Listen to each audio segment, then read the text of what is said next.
ಸ್ವಾಗತ. ನಾನು ನಯನ. ದಕ್ಷಿಣ ಕೊರಿಯಾದ ಖ್ಯಾತ ನಟ ಆಸ್ಕರ್ ವಿಜೇತ ಸಿನಿಮಾದಲ್ಲಿ ನಟಿಸಿದ ಲೀ ಸನ್ ಕ್ಯೂನ್ ಬುಧವಾರ ಮುಂಜಾನೆ ಕಾರಿನಲ್ಲಿ ಶವವಾಗಿ ಪತ್ತೆಯಾಗಿದ್ದಾರೆ ಎಂದು ವರದಿಯಾಗಿದೆ. ಸಿಯೋಲ್ನಲ್ಲಿ ಕಾರಿನಲ್ಲಿ ಪ್ರಜ್ಞಾಹೀನ ಸ್ಥಿತಿಯಲ್ಲಿ ನಟ ಪತ್ತೆಯಾಗಿದ್ರು. ತನ್ನ ಪತಿ ಆತ್ಮಹತ್ಯೆ ಮಾಡಿಕೊಳ್ಳುವ ರೀತಿಯಲ್ಲಿ ಪತ್ರ ಬರೆದಿಟ್ಟು ಮನೆ ಬಿಟ್ಟು ಹೋಗಿರುವ ಕುರಿತು ಪತ್ನಿ ದೂರನ್ನ ನೀಡಿದ್ರು. ಈ ಕುರಿತು ಪೊಲೀಸರು ಪ್ರಕರಣ ದಾಖಲಿಸಿ ಹುಡುಕುವ ಸಂದರ್ಭದಲ್ಲಿ ನಟ ಶವವಾಗಿ ಪತ್ತೆಯಾಗಿದ್ದಾರೆ. ಪಿಎ ವಿರುದ್ಧವೇ ಸಚಿವ ಮಧು ಬಂಗಾರಪ್ಪಗೆ ಮಹಿಳೆಯೋರ್ವಳು ದೂರು ನೀಡಿದ ಘಟನೆ ಶಿವಮೊಗ್ಗದಲ್ಲಿ ನಡೆದಿದೆ. ಸರ್, ನಮ್ಮ ಸಮಸ್ಯೆಗಳನ್ನ ಹೇಳಲು ಬಂದ್ರೆ ನಿಮ್ಮ ಪಿಎ ಸರಿಯಾಗಿ ಸ್ಪಂದಿಸುವುದಿಲ್ಲ, ಹಾಗೆ ನಮ್ಮನ್ನ ವಾಪಸ್ ಕಳುಹಿಸುತ್ತಾರೆ. ಹೀಗಾದ್ರೆ ಹೇಗೆ ಎಂದು ಮಹಿಳೆ ದೂರು ನೀಡಿದ್ದಾರೆ. ಈ ವೇಳೆ ಪ್ರತಿಕ್ರಿಯಿಸಿದ ಸಚಿವರು ಸಮಸ್ಯೆ ಸರಿಪಡಿಸುವುದಾಗಿ ಭರವಸೆ ನೀಡಿದ್ದಾರೆ. ಭಾರತ ಕ್ರಿಕೆಟ್ ತಂಡದ ಬಲಗೈ ಬ್ಯಾಟರ್ ಕೆಎಲ್ ರಾಹುಲ್ ದಕ್ಷಿಣ ಆಫ್ರಿಕಾ ವಿರುದ್ಧ ನಡೀತಾ ಇರುವ ಮೊದಲ ಟೆಸ್ಟ್ ಪಂದ್ಯದಲ್ಲಿ ಆಕರ್ಷಕ ಶತಕ ಸಿಡಿಸಿದ್ದಾರೆ.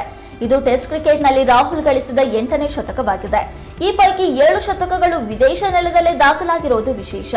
ದಕ್ಷಿಣ ಆಫ್ರಿಕಾ ನೆಲದಲ್ಲಿ 2 ಶತಕ ಗಳಿಸಿದ ಹಿರಿಮೆಗೂ ರಾಹುಲ್ ಬಾಜರರಾಗಿದ್ದಾರೆ.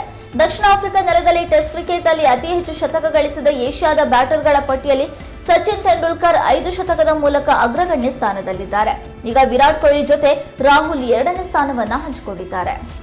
ಒಕ್ಕಲಿಗ ಸಮಾಜದ ಕಾರ್ಯಕ್ರಮದಲ್ಲಿ ಭಾಗವಹಿಸಿ ಮಾತನಾಡಿದ ನನ್ನ ಮುಖ್ಯಮಂತ್ರಿ ಸ್ಥಾನಕ್ಕೆ ಮುಳುವಾಯಿತು ಎಂದು ಮಾಜಿ ಮುಖ್ಯಮಂತ್ರಿ ಡಿವಿ ಸದಾನಂದ ಗೌಡ ಸ್ಫೋಟಕ ಹೇಳಿಕೆ ನೀಡಿದ್ದಾರೆ. ಕಡಬದಲ್ಲಿ ಮಂಗಳವಾರ ನಡೆದ ಕಾರ್ಯಕ್ರಮದಲ್ಲಿ ಭಾಗವಹಿಸಿ ಮಾಧ್ಯಮದವರೊಂದಿಗೆ ಮಾತನಾಡಿದ ಅವರು ಪಕ್ಷದ ನಾಯಕರ ವಿರುದ್ಧ ತನ್ನ ಅಸಮಾಧಾನವನ್ನ ಹೊರಹಾಕಿದರು. ಮುಖ್ಯಮಂತ್ರಿ ಸಿದ್ದರಾಮಯ್ಯ ಅವರನ್ನ ಸೋಮಾರಿಸಿದ್ದ ಎಂದು ಏಕವಚನದಲ್ಲಿ ಅವಹೇಳನಕಾರಿಯಾಗಿ ನಿಂದಿಸಿರುವ ಆರೋಪದ ಹಿನ್ನೆಲೆಯಲ್ಲಿ ಸಂಸದ ಪ್ರತಾಪ್ ಸಿಂಹ ವಿರುದ್ಧ ಮೈಸೂರು ನಗರದ ದೇವರಾಜ ಅರಸು ಠಾಣೆಯಲ್ಲಿ ಪ್ರಕರಣ ದಾಖಲಾಗಿದೆ. ಸಂಸದ ಪ್ರತಾಪ್ ಸಿಂಹ ಅವರು ಹುಣಸೂರಿನಲ್ಲಿ ನಡೆದ ಹನುಮ ಜಯಂತಿ ಕಾರ್ಯಕ್ರಮದಲ್ಲಿ ಸುದ್ದಿಗಾರರೊಂದಿಗೆ ಮಾತನಾಡುವ ವೇಳೆ ಸುಳ್ಳು ಆರೋಪಗಳನ್ನ ಮಾಡಿದ್ದು ಕೋಮು ಪ್ರಚೋದನಾ ಹೇಳಿಕೆ ನೀಡಿದ್ದಾರೆ ಎಂದು ಆರೋಪಿಸಿ ಮೈಸೂರು ಜಿಲ್ಲಾ ಕಾಂಗ್ರೆಸ್ ಅಧ್ಯಕ್ಷ ವಿಜಯ್ ಕುಮಾರ್ ಅವರು ತಮ್ಮ ದೂರಿನಲ್ಲಿ ತಿಳಿಸಿದ್ದಾರೆ. ಅದರ ಅನ್ವಯ ಪೊಲೀಸರು ಭಾರತೀಯ ದಂಡ ಸಂಹಿತೆ 504, 153 ಸೆಕ್ಷನ್ಗಳ ಅನ್ವಯ ಎಫ್ಐಆರ್ ದಾಖಲಿಸಿದ್ದಾರೆ. ಕೇಂದ್ರ ಹಣಕಾಸು ಸಚಿವೆ ನಿರ್ಮಲಾ ಸೀತಾರಾಮನ್ ರಾಜೀನಾಮೆಗೆ ಆಗ್ರಹಿಸಿ ಆರ್ಬಿಐಗೆ ಬೆದರಿಕೆ ಇಮೇಲ್ ಕಳುಹಿಸಿದ್ದ 3ರನ್ನ ಮುಂಬೈ ಕ್ರೈಂ ಬ್ರಾಂಚ್ ಪೊಲೀಸರು ಬಂಧಿಸಿದ್ದಾರೆ. ರಾಜೀನಾಮೆಗೆ ಒತ್ತಾಯಿಸಿ ಭಾರತೀಯ ರಿಸರ್ವ್ ಬ್ಯಾಂಕ್, ಐಸಿಐಸಿಐ ಬ್ಯಾಂಕ್ ಮತ್ತು ಎಚ್ಡಿಎಫ್ಸಿ ಬ್ಯಾಂಕ್ಗಳಿಗೆ ಬೆದರಿಕೆ ಇಮೇಲ್ಗಳನ್ನು ಕಳುಹಿಸಿದ್ದಕ್ಕೆ ಸಂಬಂಧಪಟ್ಟಂತೆ ಮುಂಬೈ ಕ್ರೈಂ ಬ್ರಾಂಚ್ 3ರನ್ನ ಬಂಧಿಸಿದೆ. ಗುಜರಾತ್ನ ಬಡೋದರಾದಿಂದ 3ರನ್ನ ಸೆರೆ ಹಿಡಿಯಲಾಗಿದೆ. ಒಬ್ಬ ವ್ಯಕ್ತಿಯನ್ನ ಆದಿಲ್ ರಫೀಕ್ ಎಂದು ಗುರುತಿಸಲಾಗಿದ್ದು, ಇನ್ನೊಬ್ಬ ಆತನ ಸಂಬಂಧಿ ಮತ್ತು ಇನ್ನೊಬ್ಬ ವ್ಯಕ್ತಿ ಆತನ ಸ್ನೇಹಿತ ಎನ್ನುವ ಮಾಹಿತಿ ಲಭ್ಯವಾಗಿದೆ. ರಾಜಕಾರಣ ಸಂಪೂರ್ಣ ಕೆಟ್ಟು ಹೋಗಿದೆ. ರಾಜಕಾರಣಿಗಳು ಪವಿತ್ರರಲ್ಲ. ಶಾಲಾ ಮಕ್ಕಳಿಗೆ ಸಮವಸ್ತ್ರ ಶೂ ಕೊಡುವುದು ನಮ್ಮ ಕಮಿಷನ್ಗಾಗಿ. ನಮ್ಮ ಬಗ್ಗೆ ಹೇಳ್ತಾ ಹೋದ್ರೆ ನಮಗೆ ಗೌರವ ಉಳಿಯೋದಿಲ್ಲ. ಜಗತ್ತಿನಲ್ಲಿ ದರೋಡೆಕೋರರು, ಲೂಟಿಕೋರರು ಅಂತ ಇದ್ರೆ ಅದು ರಾಜಕಾರಣಿಗಳೇ ಎಂದು ಶಾಸಕ ರಾಜು ಕಾಗೆ ವಿವಾದಾತ್ಮಕ ಹೇಳಿಕೆಯನ್ನು ನೀಡಿದ್ದಾರೆ. ಬೆಳಗಾವಿ ಖಾಸಗಿ ಶಾಲೆ ಬೀಳ್ಕೊಡುಗೆ ಸಮಾರಂಭದಲ್ಲಿ ಮಾತನಾಡಿದ ಅವರು, ಇಂಥ ವೇದಿಕೆಯಲ್ಲಿ ನಾವು ಮಾತಾಡಬಾರದು. ಶ್ರೀಗಳ ಜೊತೆ ನಮ್ಮನ್ನ ಕರ್ಕೊಂಡು ಬರಬೇಡಿ, ಹಿತ್ತಲ ಬಾಗಿಲಿನಲ್ಲಿ ನಮ್ಮನ್ನು ಕರ್ಕೊಂಡು ಬನ್ನಿ.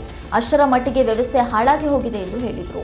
ಪಾಕಿಸ್ತಾನದಲ್ಲಿ ಮುಂದಿನ ವರ್ಷ 2024ರಲ್ಲಿ ಫೆಬ್ರವರಿ 8ರಂದು ಸಾರ್ವತ್ರಿಕ ಚುನಾವಣೆಗಳು ನಡೆಯಲಿವೆ.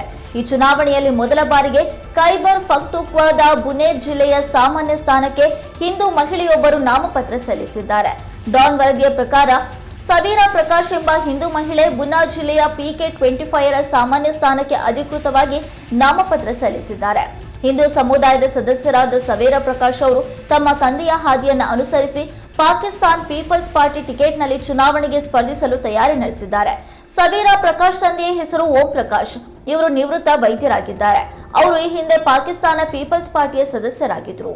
ಕೊರೋನಾ ಪ್ರಕರಣಗಳ ಮೇಲೆ ನಿಗಾ ಇಡುವಂತೆ ಎಲ್ಲ ರಾಷ್ಟ್ರಗಳಿಗೆ ವಿಶ್ವ ಆರೋಗ್ಯ ಸಂಸ್ಥೆ ಸೂಚನೆ ನೀಡಿದೆ. ಕೊರೋನಾದ ಹೊಸ ರೂಪಾಂತರಿ JN1 ಮತ್ತು ಇನ್ಫ್ಲೂಯೆನ್ಸಾ ಸೇರಿದಂತೆ ಉಸಿರಾಟದ ಸಮಸ್ಯೆಗಳು ಹೆಚ್ಚುತ್ತಾ ಇರುವ ಹಿನ್ನೆಲೆಯಲ್ಲಿ ಜನರು ರಕ್ಷಣಾತ್ಮಕ ಕ್ರಮಗಳನ್ನು ತೆಗೆದುಕೊಳ್ಳುವಂತೆ ವಿಶ್ವ ಆರೋಗ್ಯ ಸಂಸ್ಥೆ ಸಲಹೆ ನೀಡಿದೆ. ಕೇರಳದಲ್ಲಿ ಮೊದಲ ಪ್ರಕರಣ ವರದಿಯಾದ ನಂತರ ಗೋವಾ, ಕರ್ನಾಟಕ ಮತ್ತು ಮಹಾರಾಷ್ಟ್ರ ಸೇರಿದಂತೆ ಹಲವು ರಾಜ್ಯಗಳಲ್ಲಿ ಪ್ರಕರಣಗಳು ತ್ವರಿತಗತಿಯಲ್ಲಿ ಏರಿಕೆ ಕಂಡುಬಂದಿದೆ. ಏತನ್ಮಧ್ಯೆ ಕೇಂದ್ರ ಆರೋಗ್ಯ ಸಚಿವಾಲಯವು ರಾಜ್ಯ ಸರ್ಕಾರಗಳಿಗೆ ಎಚ್ಚರಿಕೆ ನೀಡುವಂತೆ ಸೂಚನೆ ನೀಡಿದೆ. ಇದಿಷ್ಟು ಇವತ್ತಿನ ಸ್ಪೀಡ್ ನ್ಯೂಸ್. ಮತ್ತಷ್ಟು ಅಪ್ಡೇಟ್ಸ್ಗಾಗಿ ನೋಡ್ತಾ ಇರಿ ಕನ್ನಡ ಮೀಡಿಯಂ 24x7.